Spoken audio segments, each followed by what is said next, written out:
What's up, everybody? In this video, I'm going to show you 6 things that I did that helped me prepare to quit Adderall and help me stay off Adderall, so let's get started. Okay, the first thing that I did was I made sure that I got a predictable work schedule. And what do I mean by this? This means I made a commitment not to take on any new projects or switch jobs during my recovery. The reason for this is because I knew I was going to be experiencing some type of mental fatigueness and brain fog and just physical fatigueness as a result as well. And having these two symptoms do not set you up the best to handle complex task at work or complex projects at work. You just really want to have a stable work environment where you work, go home, rest, recover, get paid, repeat. That's all you want to do for at least the next 100 days. Until the symptoms disappear, then you can go be ambitious again, go take on that new project, go start that new business, go switch jobs if you want.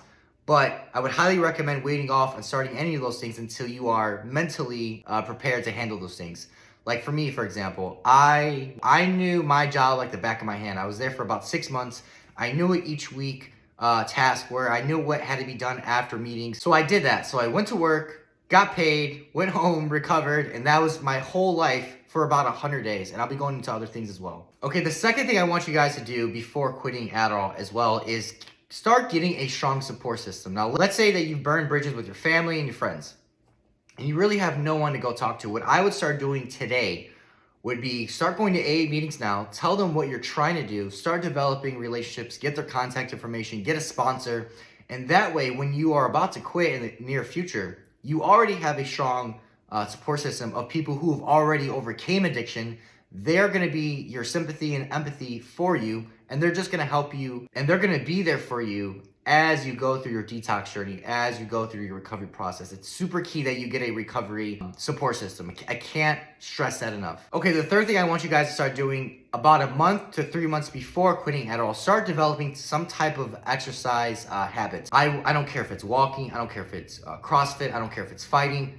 Start getting something going right now. I want the habit to be ingrained into your DNA where if you miss a day at the gym, you feel weird. The reason why I want you guys to do this is because there's going to be a point in your recovery where you're going to feel extremely fatigued. All your everyday habits are just going to feel like you're climbing up a fucking mountain.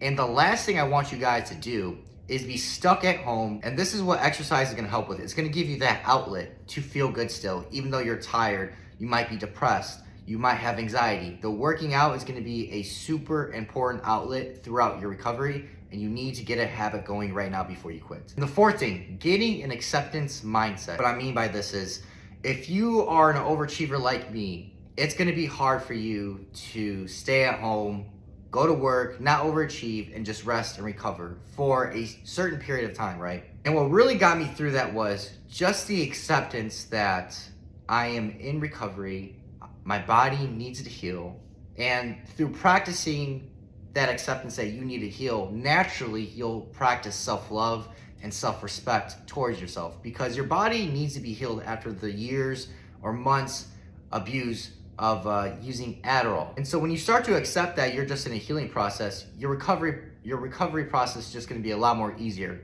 Instead of you thinking at home like, why am I not starting this business? Why am I not doing this project? Why am I not like, just shut up, relax. This is your number one priority. You're going to accept that this is your number one priority, is taking care of yourself for at least the next 100 days. Okay, the fifth thing is obviously go tell your doctor what you're about to do. Go tell your primary care doctor, go tell your psychiatrist, go tell your family. The reason why you want this to happen is not only just for medical reasons, but you're about to put your body through a transformation that is going to be transforming you physically, right? Your internal biology, your mentally, of how you handle complex tasks with the brain fogs, and emotionally as well. You're going to have your ups and downs, and it's super important that you tell a medical care health professional that what you're about to go through, so they can be there for you just in case if something does happen. Okay, finally, get off this YouTube channel right now, and I want you guys to go download an app. It's called I Am Sober app. What this Sober app is going to help you do, it's going to give you hope and inspiration in showing you people that have had the same addiction as you. How has their journey been since from day 0 to day 5 to year 2? When you're going to get down on yourself and maybe you're on day, let's say 13, you're going to be wondering, how did other people feel at day 13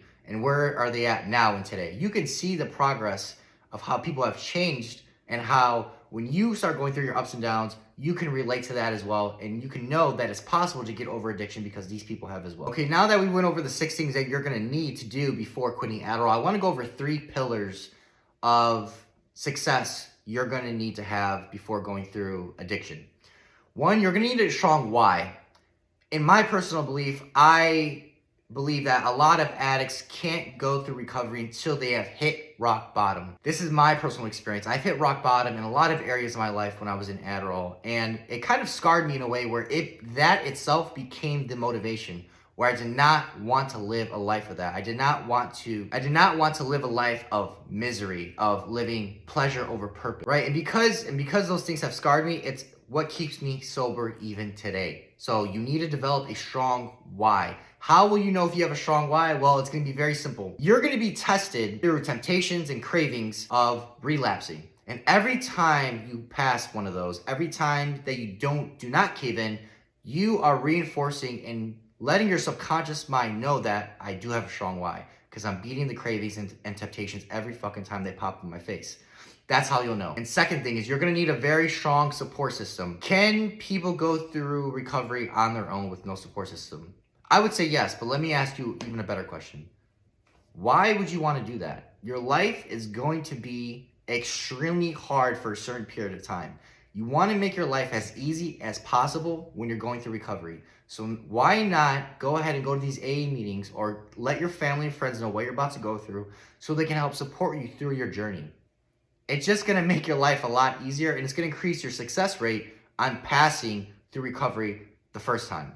And the third thing you're gonna need as well is a person to guide you through the process. This is where people from AA meeting can come in, or even myself come in, where people personally have been through what you've been through, and they can help you guide you through the chaos. Because let me tell you, you're not only going to be creating a new identity as you go through recovery, you're also going to be creating a new future for yourself. And when you transform into this new person, everything is just gonna feel weird at first. Everything is gonna feel weird getting comfortable in your own skin. So having someone guide you through that process is gonna make your recovery process a lot more easier as well. Okay, and that's all I have for today. The next video is gonna be on an Adderall detox timeline of what the symptoms you can expect from day 0 to day 100 to month 3, month 6, a year, 2 years, and those are gonna be on my personal experience.